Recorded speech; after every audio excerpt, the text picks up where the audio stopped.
Boa noite, Curitiba. Boa noite. Ei, coisa boa encontrar vocês hoje aqui. Boa noite, você que está em casa. Bem-vindo, você que está em casa, assistindo pela TV Novo Tempo. Nós estamos na série do Clamor da Meia-Noite. Esse é o programa 18 da série. Esse assunto que cada vez está ficando mais interessante, mais intrigante, e eu não quero gastar muito tempo aqui agora, porque eu quero entrar no assunto. Tem muita coisa nova para a gente entender, para a gente buscar. Agora nós vamos partir daqui em diante, porque o que eu quero perguntar é o seguinte: será que hoje seria possível acontecer uma coisa dessa? Seria possível hoje, nas contingências atuais do mundo, os Estados Unidos se unirem ao Vaticano? Seria possível fazer isso, acontecer isso hoje? E é isso que nós queremos mostrar. No final do século XVI, havia uma perseguição muito grande dos católicos aos protestantes, que eram recentes. A Igreja Católica estava perseguindo os protestantes, embora o protestantismo estivesse crescendo na Europa. Aliás, por causa disso, lá na Alemanha, na Inglaterra, a igreja anglicana, por exemplo, e outras igrejas estavam crescendo na Inglaterra, na Alemanha, na Europa. E isso estava fazendo com que houvesse maior perseguição. E por que essas igrejas cristãs estavam crescendo? Porque elas tinham na mão a Bíblia, que até ali tinha sido proibida pela Igreja Católica.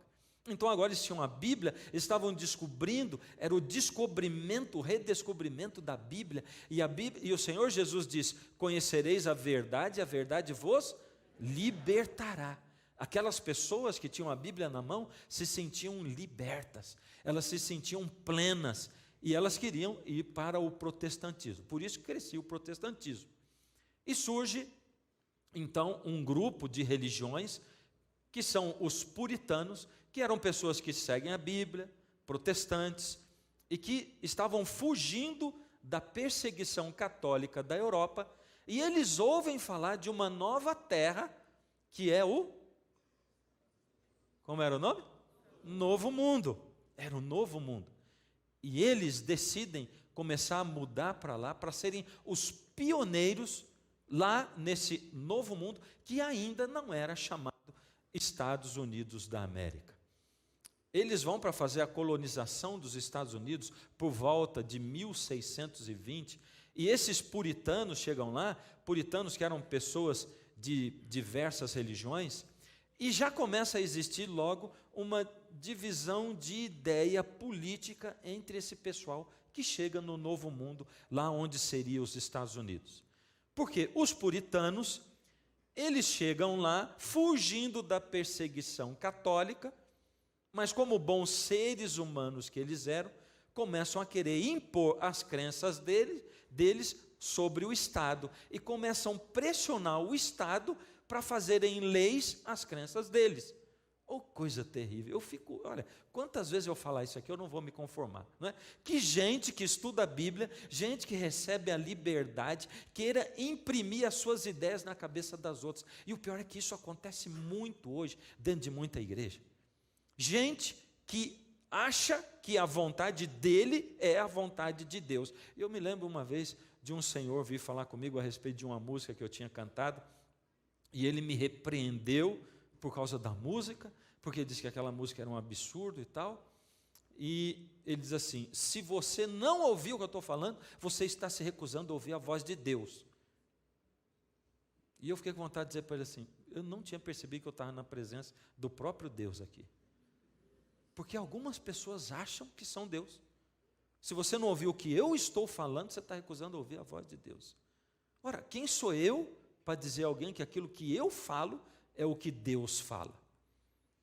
Deus não precisa de um porta-voz como eu, a não ser que eu seja muito fiel ao que diz a palavra de Deus. A palavra de Deus é que manda em todos os sentidos, em todos os momentos. E os puritanos quiseram impor ao Estado, mas tinha já um grupo de pessoas lá que não queriam esse tipo de coisa. Era um grupo de gente que dizia assim: nós viemos aqui para fugir disso. Nós não queremos perseguir ninguém e não queremos ninguém sendo perseguido. E nós queremos manter separados a religião do Estado. Quem eram esses puritanos? Eram congregacionalistas, episcopais, anglicanos. Eles formavam esse grupo de puritanos. Estavam pressionando o Estado a impor as regras deles. Tudo isso acontecendo em 1620.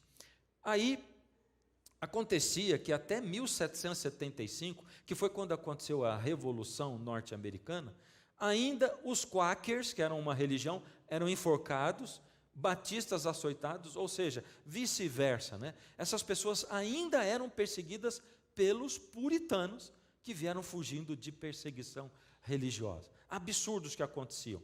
Por isso, lá em 1775 aconteceu a Revolução Norte-Americana, em 1798, bem naquela época, a Revolução Francesa. O que fazia a diferença entre as duas é que a Revolução Francesa baniu a religião do Estado e ela declarou o Estado ateu. Nós não acreditamos em Deus. E os Estados Unidos simplesmente eles separaram de um lado e de outro, religião e Estado. Dividiu as duas coisas. A partir dali, a igreja já não mandava no Estado. Os partidos políticos, eles eram liderados por pessoas que não eram religiosas naquela época. Ou seja, os políticos estavam cuidando, não tinha pessoas religiosas entre eles, e os religiosos estavam dentro das igrejas, pregando e nas ruas pregando. Era assim que funcionava. Você acha que isso é bom ou é ruim? Separação entre igreja e Estado, bom ou ruim? Ah, bom, eu achei que você estava em dúvida. É muito bom. É isso que Deus indica para nós. Separação entre igreja e Estado. Porque quando junta, a gente já viu na história por aí tudo, que juntou, corrompeu. Mas começaram a acontecer grandes mudanças. Como qualquer mudança, acontece sutilmente, devagarinho. Toda grande mudança acontece devagar. Já percebeu isso? Até na vida da gente? Ninguém diz assim: poxa, hoje está um bom dia para eu sair de casa e me transformar num maconheiro, me viciar no crack e me perder nessa vida. Não, ninguém faz isso. As pessoas vão atrás de um barato, sabe?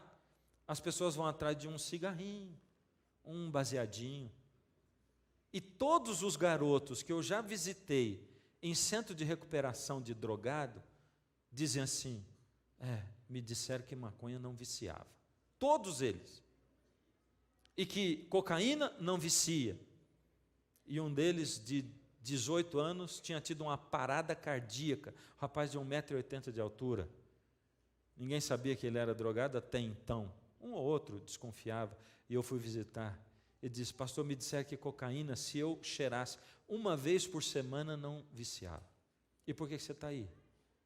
É porque eu cheirei tudo do mês em um dia.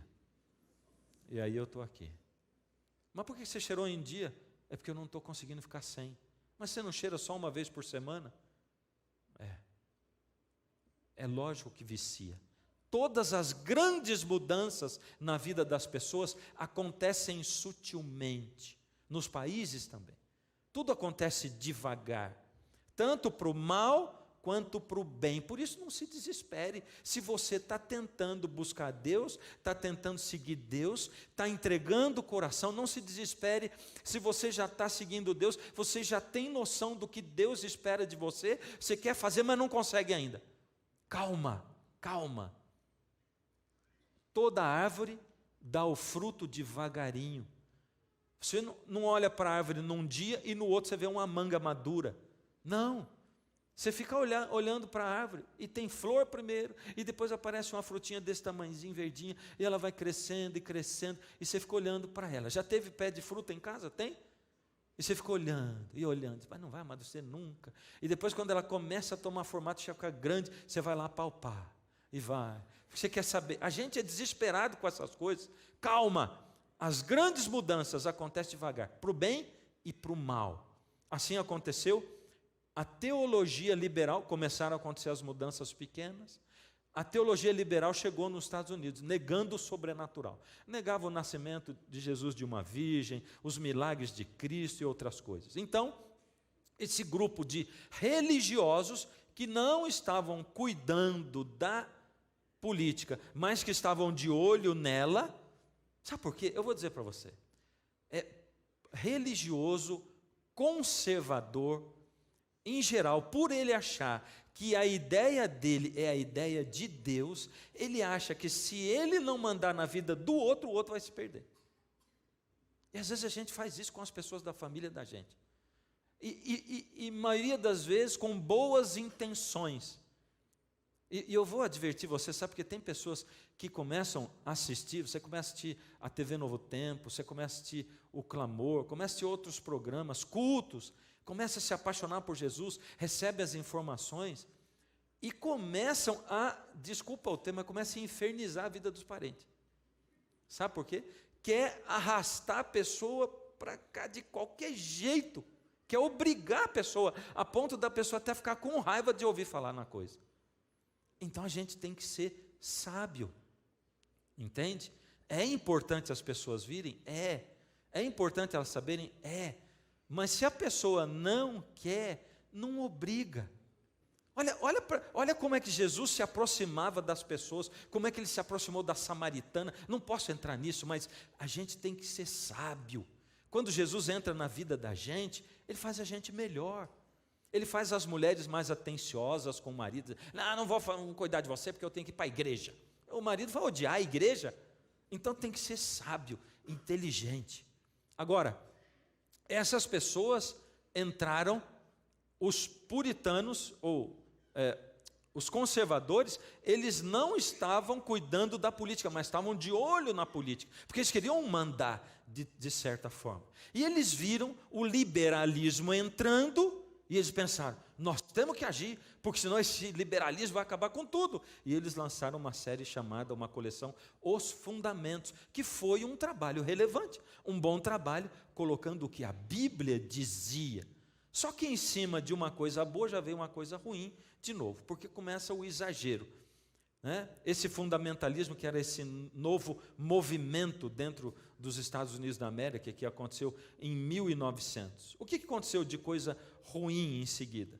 É que um fundamentalista resolveu no Tennessee colocar uma lei, que é a lei Butler, porque o camarada chamava Butler, proibindo qualquer pessoa de ensinar evolucionismo, que nessa época era muito recente, tinha surgido há coisa de 50 anos, pouco mais do que isso, e proibindo ensinar o evolucionismo nas escolas.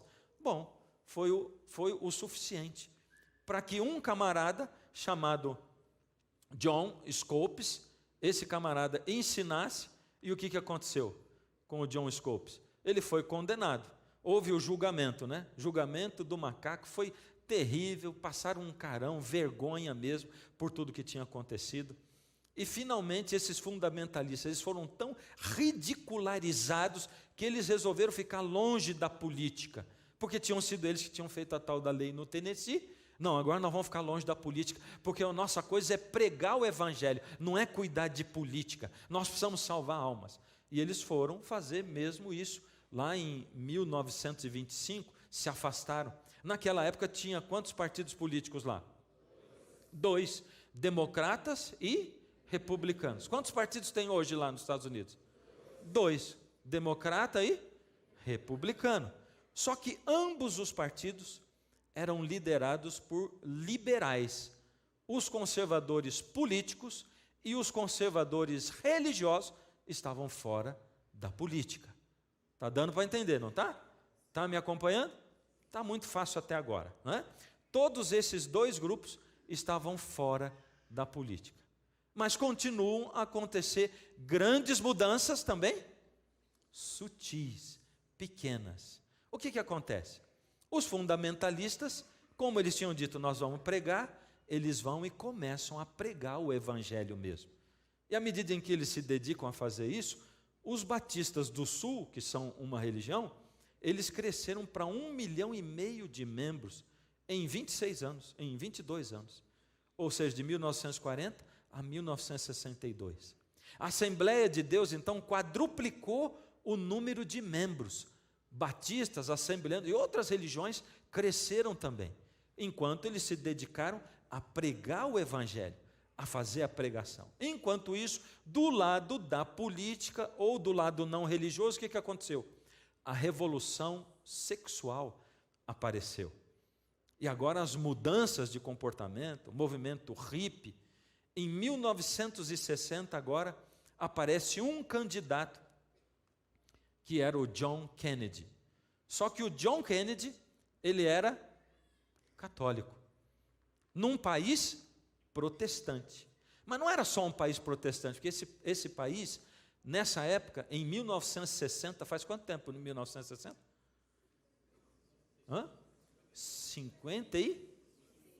55 anos. Só isso.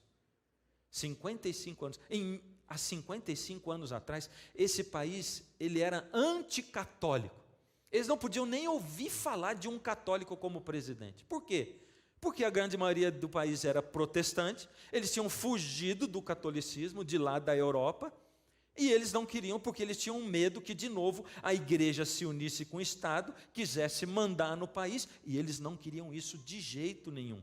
Por isso, o Kennedy foi forçado, em certa forma, pressionado politicamente a fazer um discurso, porque se ele não tivesse feito aquele discurso, provavelmente não teria ganho a eleição, e ele foi na associação dos ministros, dos pastores evangélicos, e o discurso dele dizia: creio em um país onde a separação entre igreja e Estado é absoluta, onde nenhum prelado católico diria ao presidente, caso ele seja católico, como agir, e nenhum ministro protestante diria aos membros da sua igreja em quem votar.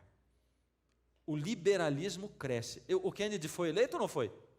Foi empossado ou não foi? Foi empossado. E o que acontece em 1962, 63? A oração e a Bíblia, que até ali eram feitas nas escolas públicas norte-americanas, foram proibidas.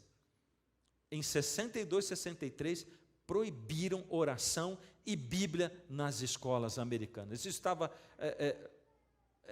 era uma atitude dos liberalistas ou dos liberais. Que coisa! Você acha que a oração e a Bíblia deveria voltar às escolas públicas, sim ou não? Sim ou não? Esse foi um teste, que eu já perguntei isso para vocês. Foi ou não foi? Perguntei e peguei vocês. Por quê? Porque eu não posso obrigar as pessoas ali dentro das escolas que são públicas, eu não posso obrigar as pessoas a orarem a Deus, que eles não creem, e lerem a Bíblia, que eles não creem também. De novo eu vou estar fazendo errado, e eu vou estar tentando impor para as pessoas aquilo que eu acredito, e Deus não trabalha através de imposição. Ora, se você quer uma escola que ensine seu filho a orar, então você põe numa escola particular onde se faz isso. A educação adventista, por exemplo, onde se faz isso. Nós estamos aqui dentro de um teatro maravilhoso, que é dentro de uma escola adventista. E aqui se ensina a criança a orar, ensina a criança a ler a Bíblia, aqui sim. Agora, na escola pública, nós não podemos impor isso. A coisa não vem por imposição. E nós chegamos a 1976. Nessa época, os conservadores ficaram felizes, porque Jimmy Carter se tornou presidente da República e ele era um batista. Ele era da Convenção Batista do Sul. Foi em 76. Já começa a reconhecer esses nomes aqui? Quem é que viveu na época do Jimmy Carter? 76, já era nascido. Quero ver. Meu pai, já estou começando a fazer parte de uma minoria. Achei que todo mundo ia levantar a mão. Mas vamos mais para perto. Acontece que o Jimmy Carter... Acontece que em 1979, os conservadores religiosos com os conservadores políticos, que estavam separados da política, lembra? Estão entendendo o que eu estou falando? Lá na política estava só os liberais, e os conservadores religiosos e os conservadores políticos fora da política. Eles não tinham nenhum tipo de ascensão, eles não conseguiam entrar na política, porque os liberais não deixavam. Então eles resolveram fazer o quê? Eles resolveram ter um encontro.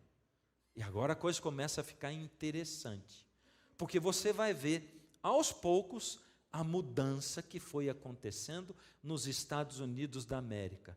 Nesse país protestante, que atendeu o povo de Deus que estava fugindo da perseguição e que depois foi mudando o seu discurso aos poucos e que vem mudando o seu discurso, vem mudando a sua característica e se preparando para o que vai acontecer daqui a pouco. É incrível a gente ver aquilo que Deus disse que aconteceria na história tomando lugar, tomando as cenas no mundo de hoje.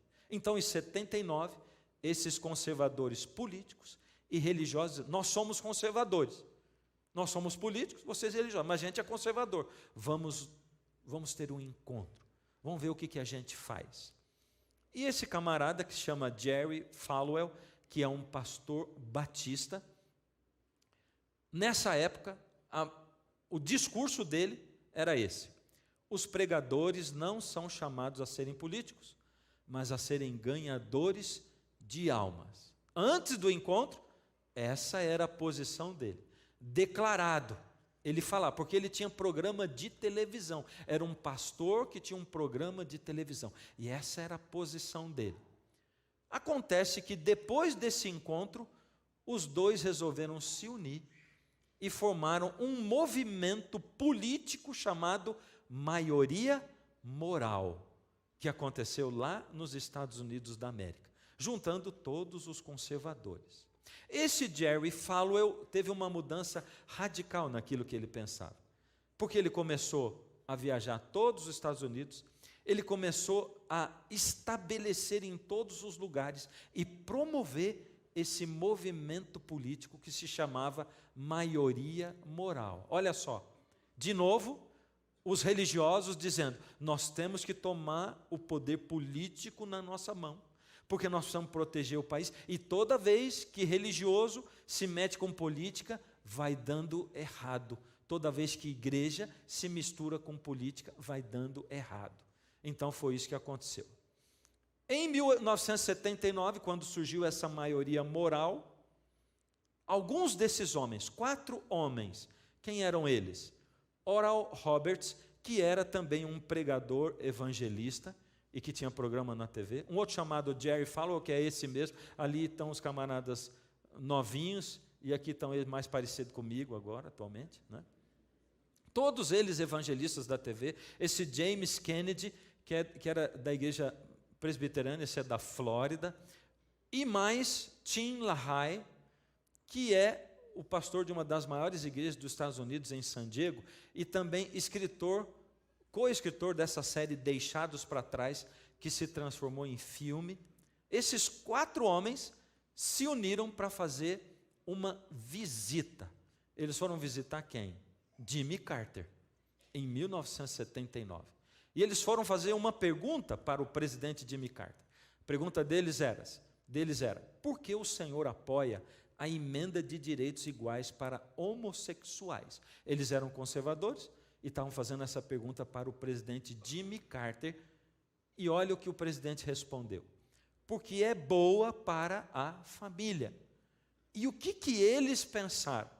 Tim LaHaye diz, Deus, temos de tirar esse homem da Casa Branca e colocar alguém que haja de forma decisiva para trazer de volta os valores morais tradicionais. Ou seja, eles estavam tomando atitudes. Então essa maioria moral começa agora a se mover. E eles, conservadores, que estavam felizes com a ida do Jimmy Carter, depois da resposta dele, ficaram decepcionados com o Jimmy Carter. Tudo isso estava acontecendo na política e a gente não estava sabendo. Assim como acontecem coisas hoje, e a gente vai vendo o que os jornais dizem. Então nós chegamos em 1990. Quem se torna presidente? Ronald Reagan, que tinha sido um ator. Esse era um conservador político, mas ele não era conservador religioso. E olha quanto tempo ele ficou no poder. 8 anos ele ficou.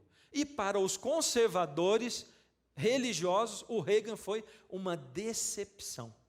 Ou seja, os conservadores religiosos não conseguiam ninguém nos Estados Unidos que eles pudessem colocar no poder e que seguisse o pensamento conservador religioso e que quisesse impor ao país aquelas coisas que eles pensavam. Então, em 1988, nas eleições prévias, o que eram eleições prévias? O que são? Hoje nós estamos vivendo, nos Estados Unidos, um momento de eleições prévias. O programa vai estar passando para você abril, maio, junho de 2016. Ou seja, falando com você, dizendo, nós estamos em 2016. Mas falando com você, nós estamos no finalzinho de 2015. Né? E nós estamos acompanhando que existem candidatos disputando as eleições dos Estados Unidos. Então, tem 2 partidos, tem vários candidatos dentro de um partido que são candidatos a ser candidato. Isso são as prévias. Nas prévias, esse Pat Robertson, que era um pastor pentecostal, ele era conservador e era religioso. O que esse Pat Robertson faz? Ele concorre com o George Bush para ver quem vai ser o candidato do partido republicano. Qual dos dois ganhou? O Bush ganhou, e depois ele ganhou a eleição. E ele se tornou o presidente dos Estados Unidos. Até o penteado dele mudou depois que ele foi presidente. Contudo, mas, dessa vez os conservadores religiosos chegaram bem perto, certo? Até ali eles não tinham conseguido ninguém assim, mas dessa vez eles pegaram um pastor que era conservador religioso e ele chegou a disputar ser candidato da presidência. Chegou perto. Mas eles não conseguiam chegar nunca, essa é a verdade. Então, em 1988, a maioria moral acabou e começou um outro movimento. Eles disseram, não está dando certo nossa receita. Vamos começar uma outra coisa que agora vai chamar coalizão cristã. São nomes de movimentos políticos. Para quê? Para tentar colocar o conservadorismo no poder. E eles começaram a mudar de tática. Esse camarada esperto, chamado Ralph Reed, ele começou a articular essa coalizão cristã. Sabe qual era a ideia dele? Ele diz assim, pessoal, até agora, nós estamos aqui atirando lá para cima, tentando colocar um presidente da República Norte-Americana. É muito difícil colocar um presidente, a gente não tem ninguém lá dentro. Nós temos que começar na política local. Nós temos que começar a colocar gente mais baixo, nós temos que colocar gente na Câmara, nós temos que colocar gente no Senado, nós temos que colocar juízes na Suprema Corte, é isso que a gente tem que fazer. E no fim de 91, Clarence Thomas foi eleito pelo próprio Bush para ser juiz da Suprema Corte. Ele é ainda um conservador cristão, juiz da Suprema Corte, né? Em 92, de novo, o Bush concorre à reeleição. Com quem ele concorre? Com o Clinton. Quem vence? Em 92, quem vence é o Clinton. E ele faz o seu governo de 93 até 2000. E ele era republicano ou era democrata? Ele era democrata. Ele era conservador ou liberal? Ele era liberal. Então, de novo, eles não emplacaram. Mas eles começaram a colocar agora, foram para o Senado, nas intermediárias, e conseguiram que os democratas liberais perdessem 8 cadeiras no Senado. E agora os republicanos passaram para ter uma maioria de 4 cadeiras. Na Câmara Federal, os democratas liberais perderam 44 cadeiras e os republicanos ganharam uma maioria de 26. Isso indica o quê? Que na hora das votações eles iam começar a ter cada vez mais influência. E a influência deles começou a dar certo. O que esse Ralph Reed pensou começou a dar certo. Porque eles não tinham ainda um presidente da República que era conservador, cristão, mas eles começavam a ter maioria na Câmara, no Senado. E agora eles tinham tanto poder, só não tinham a presidência, que as revistas começaram a dizer o seguinte: a coalizão cristã do Ralph Reed está numa cruzada para assumir a política dos Estados Unidos. E está funcionando. Essa é a Time de 1994. Olha o que diz agora essa outra Time aqui, a mesma Time, de 94. Sem ter o apoio significativo da direita cristã, um republicano não pode conseguir tornar-se candidato ou ganhar a eleição geral. Ganharam o poder, não ganharam? Foi ou não foi? cresceram em poder. Agora, ninguém estava conseguindo se tornar candidato. Finalmente, em 2000, quem concorre? Bush e Al Gore. Quem estava vivo nessa época? 2000. Não posso ficar tão contente agora, né? Porque eu nasci em 63. Estou vendo tudo isso aqui acontecer, ó, desde lá do Kennedy, né? Quer dizer, o Kennedy ainda não foi, porque eu estava ali mais ou menos nascendo. Mas eu lembro da Copa do Mundo de 70, que coisa terrível, né? É assim mesmo. Mas está lá, o Bush e o Gore. Quem ganhou? O Bush. E quem que era o Bush dentro desse cenário? O Bush, ele era fiel à direita cristã. Ou seja, Bush era conservador e cristão. Pensando naquilo que ele fez, imagine se ele não fosse cristão, hein? Pensa bem. Olha só, é por isso que eu digo, a gente falar que é cristão, não adianta nada. A gente precisa ser cristão, de fato. A gente precisa demonstrar nas nossas ações que somos cristãos. E é isso que me incomoda a mim mesmo a cada dia. Porque eu não posso ficar aqui da minha cadeira dizendo assim, mas olha o que fez esse Bush.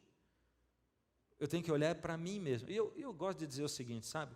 Como é que você sabe se a outra pessoa da tua igreja, ou da igreja, ou se o teu vizinho que diz cristão, como é que você sabe se ele é cristão mesmo ou não?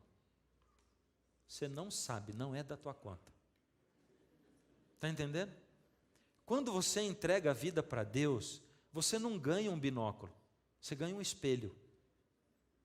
E tem gente que é cristão que vive de binóculo olhando a vida do outro. Mas Deus não te deu o binóculo, Ele te deu o espelho. Quem vem devagarinho para colocar um binóculo na tua mão é inimigo, sabe?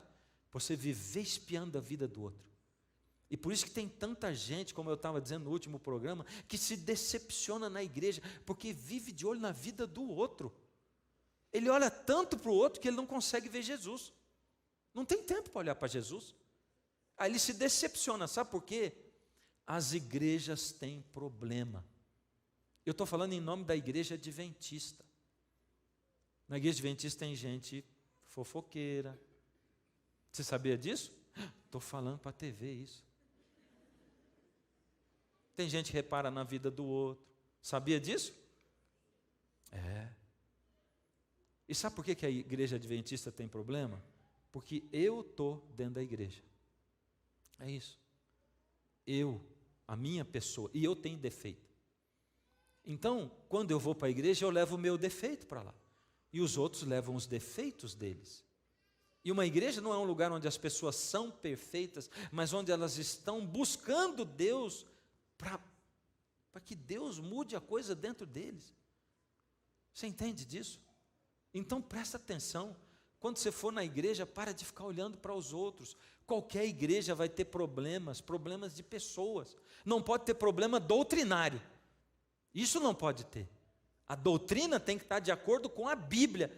Mas as pessoas que estão lá, vai ter gente em níveis diferentes de aprendizado. Tem gente na vida espiritual no pré-primário e tem gente no doutorado e pós-doutorado.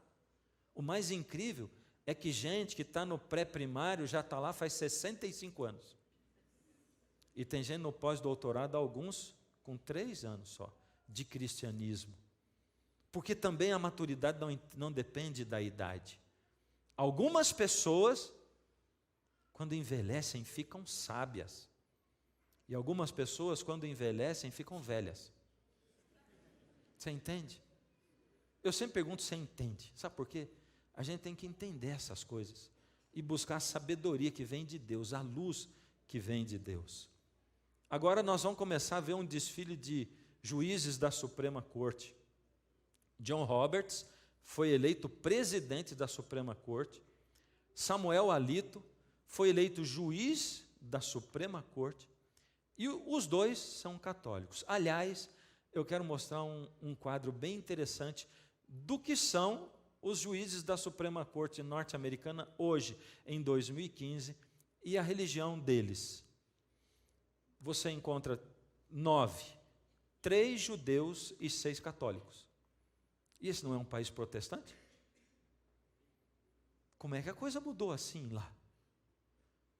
Como é que a situação inverteu tão grandemente? E nós paramos aqui no Bush, só no Bush. Agora deixa eu mostrar para vocês como é que a situação inverteu tanto. Como é que o catolicismo cresceu tanto nos Estados Unidos e como é que a Igreja Católica ganhou uma projeção tão grande naquele país que costumava ser um país protestante. E que a gente, quando pensa lá, pensa num país protestante. Quando a gente pensa no Brasil, a gente pensa que é um país católico. E quando a gente pensa nos Estados Unidos, pensa que é um país protestante. Mas vamos ver como é que a coisa mudou. O que estava acontecendo lá no Vaticano enquanto isso? E agora eu quero mostrar para você como foi a evolução e o andamento, o que aconteceu dentro do catolicismo. Presta atenção. E nós voltamos lá para 1798, que foi quando eu disse que o papado sofreu aquela ferida mortal. Por quê? Porque na Revolução Francesa, quando eles declararam o Estado ateu, eles baniram a religião do Estado, e logo depois de um tempo, o Papa Pio VI foi preso pelo general Berthier, porque Napoleão Bonaparte mandou prender. E como eu disse, todas as coisas acontecem aos poucos.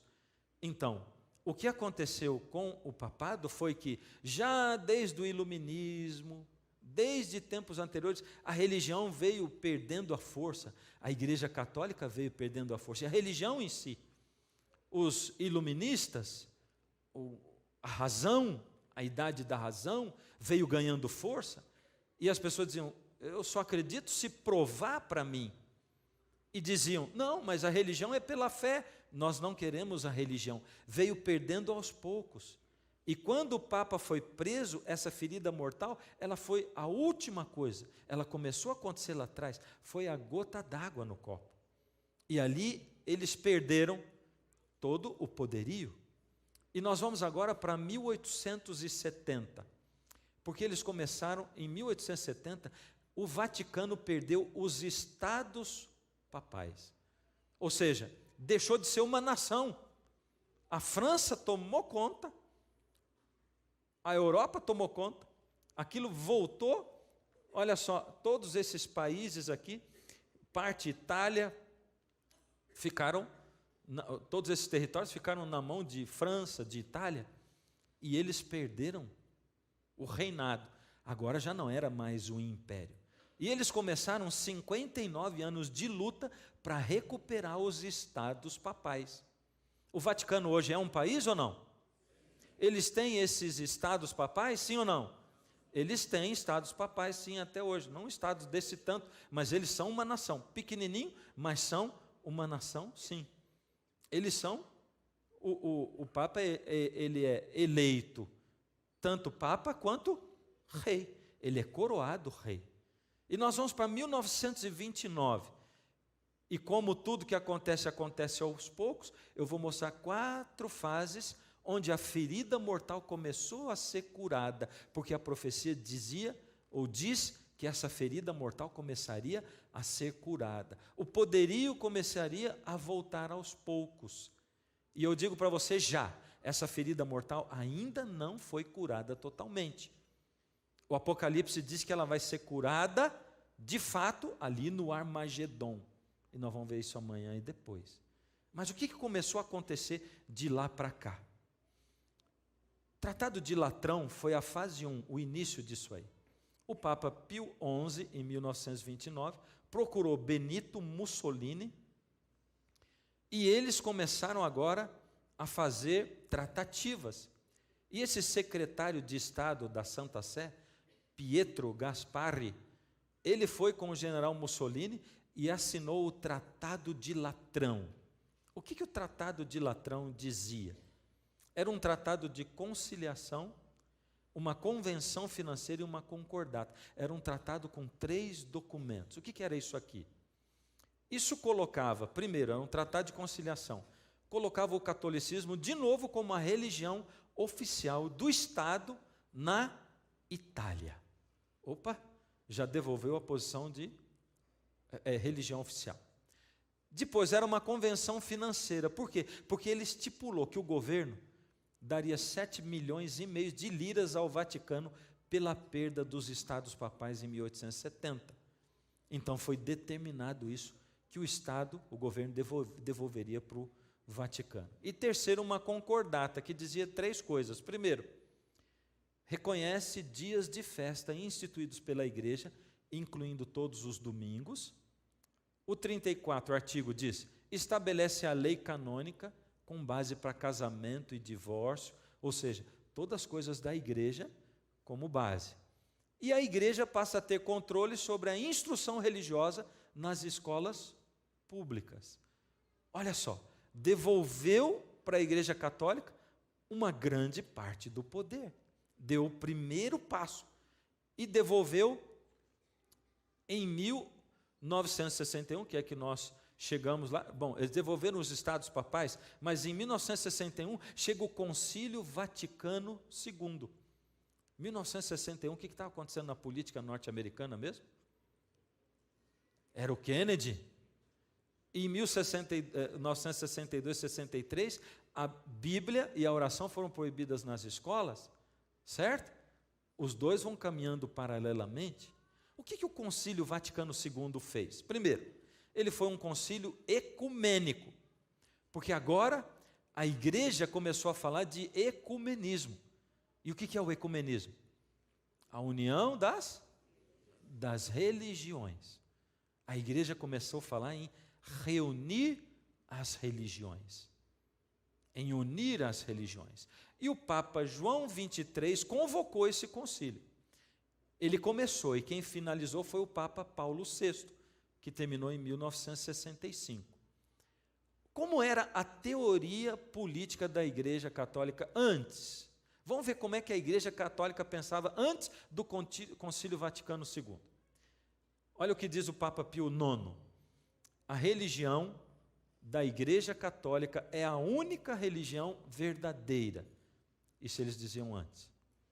A Igreja Católica é a única que mantém o verdadeiro culto. Ela é a fonte da verdade, o domicílio da fé e o templo de Deus. Olha o que diz o Papa Gregório XVI. Essa vergonhosa fonte de indeferismo, o liberalismo e a democracia, dá origem à absurda e errônea afirmação de que a liberdade de consciência precisa ser mantida para todos. Ou seja, esse negócio de dizer que todo mundo tem liberdade de consciência é um absurdo isso. E nós chegamos em 1965, quando termina o Concílio Vaticano II. Olha o que a igreja passou a dizer agora, depois do Concílio Vaticano II. Foi uma mudança de enfoque de afirmação. Eles dizem, este Concílio Vaticano declara que o ser humano tem o direito à liberdade religiosa. Mudou ou não mudou? Sensivelmente. Essa liberdade significa que todos devem ser imunes à coerção por parte de indivíduos ou grupos sociais. Tem várias coisas, eu separei 2. A sociedade tem o direito de se defender contra possíveis abusos cometidos sob o pretexto de liberdade religiosa. É especial dever do governo proporcionar essa proteção. Chegamos a 1978, terceira fase dessa cura da ferida. Vê, primeiro, receberam os estados papais, foram instalados na Itália. Agora o Concílio Vaticano começa a mostrar uma nova cara, um novo pensamento, uma maneira de agir diferente. E nós chegamos a João Paulo II, que era polonês, nascido ali na União Soviética. Um rosto mais conhecido de todos nós, não é? Nós estamos no ano de 1979 e ele faz a primeira visita dele à Polônia, um país soviético. 82, Reagan e João Paulo II, eles se encontram no dia 7 de julho de 1982. Nós vimos o Reagan lá, subindo, como político conservador, mas não religioso conservador. E eles têm um encontro secreto.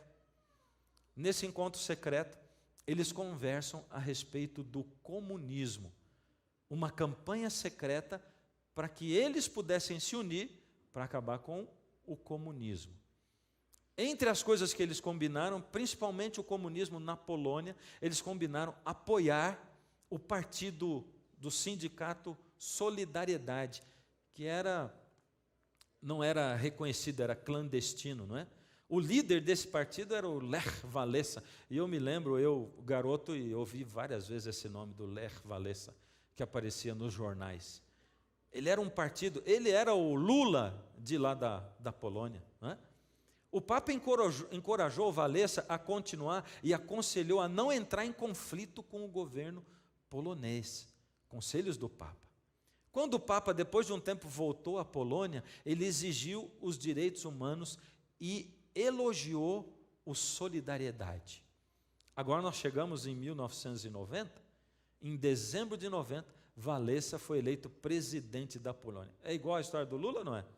É parecida com a história do Lula, não é? Porque ele era de um sindicato e se tornou presidente da Polônia.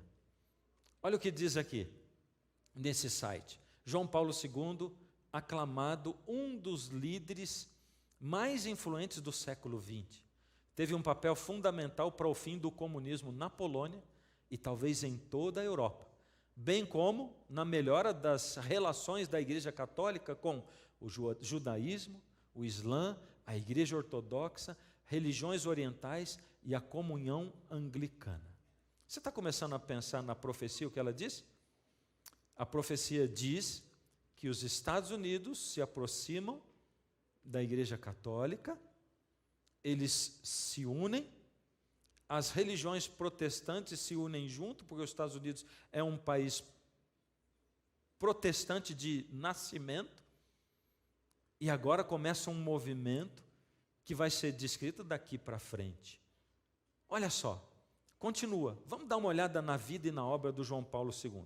Ele viajou por 129 países, pregando o ecumenismo. Ele sabia todas essas línguas aí. Se expressava em todas essas línguas, era muito inteligente. Ele beatificou 1.340 pessoas, canonizou 483 santos, mais do que todos os seus predecessores dos 5 últimos séculos. Então ele teve uma obra intensa e muito impactante. Ele fez crescer em 41% os católicos no mundo. A atuação do João Paulo II fez crescer o número de católicos no mundo em 41%. Ele foi um grande evangelista do catolicismo e do comunismo. Aliás, principalmente nos Estados Unidos, onde os católicos chegaram a 80 milhões e se tornaram a religião com maior número de membros. A Igreja Católica nos Estados Unidos ela é 14 vezes maior do que a segunda igreja maior dos Estados Unidos. 14 vezes maior. E aí a gente começa a entender por que os juízes da Suprema Corte estão ali e como é que o país está se preparando para o que está acontecendo hoje e para o que a gente está vendo hoje. Só que hoje o que está acontecendo é muito mais emblemático do que a maioria das pessoas vê. Hoje nós vemos coisas muito mais impactantes na história mundial e que nós vamos ver nos próximos 2 programas. Ele nomeou 150 cardeais. Ele foi o primeiro papa a visitar uma sinagoga judaica em Roma, porque nenhum papa fazia isso. Ele foi completamente inovador. Em 86, reuniu 270 líderes cristãos e não cristãos para um culto em Assis. Trabalhou forte pelo ecumenismo, pela união das religiões. Em 1994, na conferência da ONU, ele se uniu a muçulmanos para defender fetos contra o aborto. Em 96, ele recebeu um exemplar do Alcorão e beijou em sinal de respeito, porque ele era cristão e o Alcorão, o livro dos muçulmanos. Aqui está representando, ele se encontrando com o Dalai Lama, os vários líderes religiosos com os quais ele se encontrou.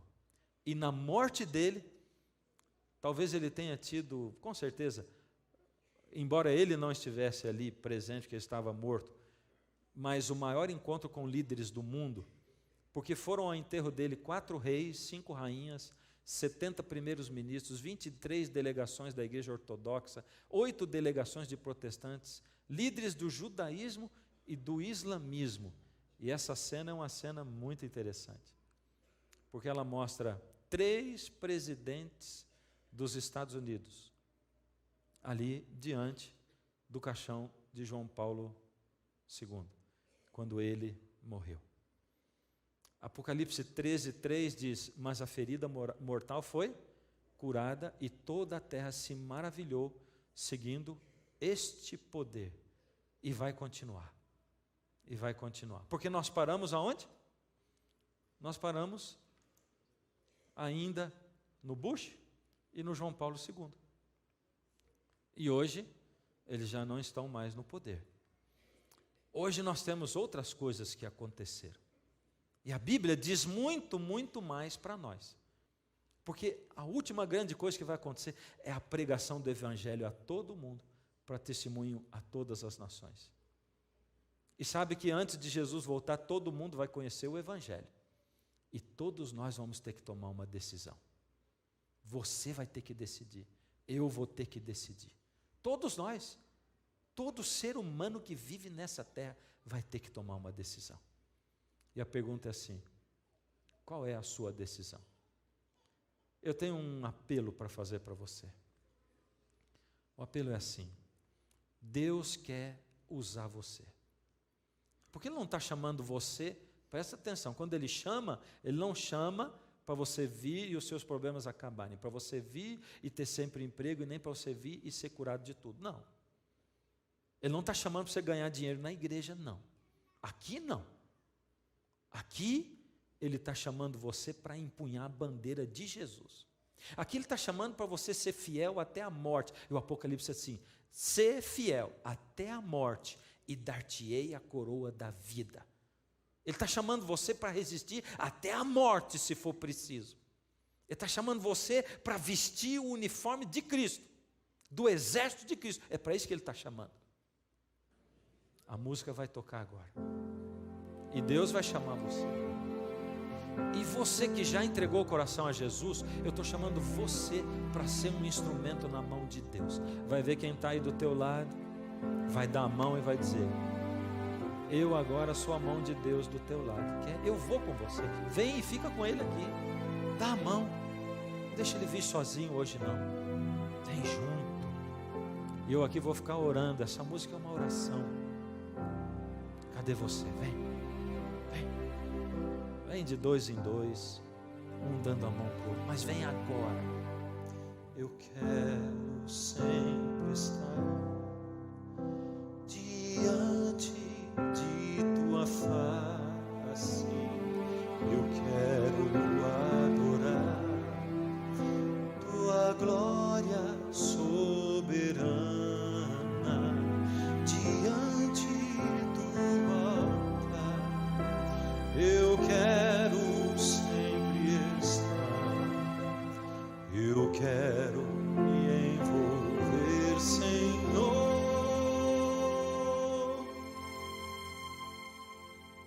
em teus planos. Usa-me,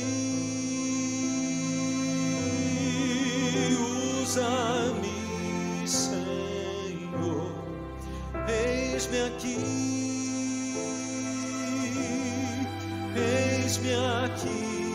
Senhor. Eu quero mergulhar nos rios do teu coração. Eu quero mergulhar nos rios do teu coração. Vou pedir para vocês chegarem bem pertinho aqui. Chega bem para frente, que daí os outros vão chegar também. Cadê você que está aqui? Essa é noite de libertação, e é Jesus quem liberta. Ele quem tira as correntes. Eu quero sempre estar diante de tua face. Eu quero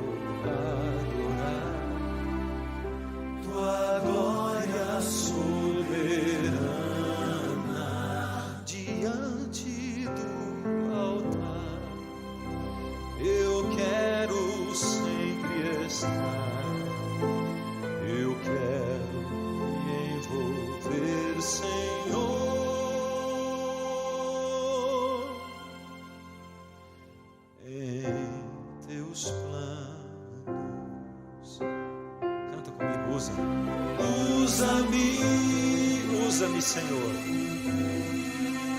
Usa-me, Senhor. Eis-me aqui. Eis-me aqui. Eis-me aqui, Senhor. Eu quero mergulhar nos rios do teu coração. Eu quero mergulhar nos rios do teu coração. Quero ouvir você cantar bem bonito. Pede para Deus, usa-me. Usa-me, usa-me, Senhor. Eis-me aqui, eis-me aqui, Senhor. Eu quero mergulhar nos rios do teu coração. Eu quero mergulhar nos rios do teu coração.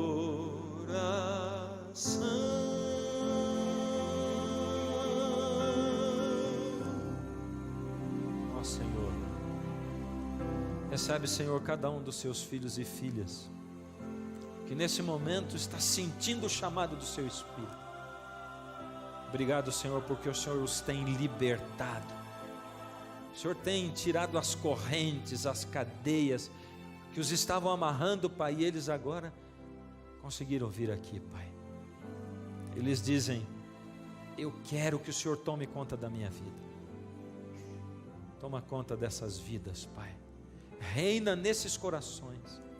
E que nada ali possa imperar, a não ser a sua palavra e o poder do seu Espírito.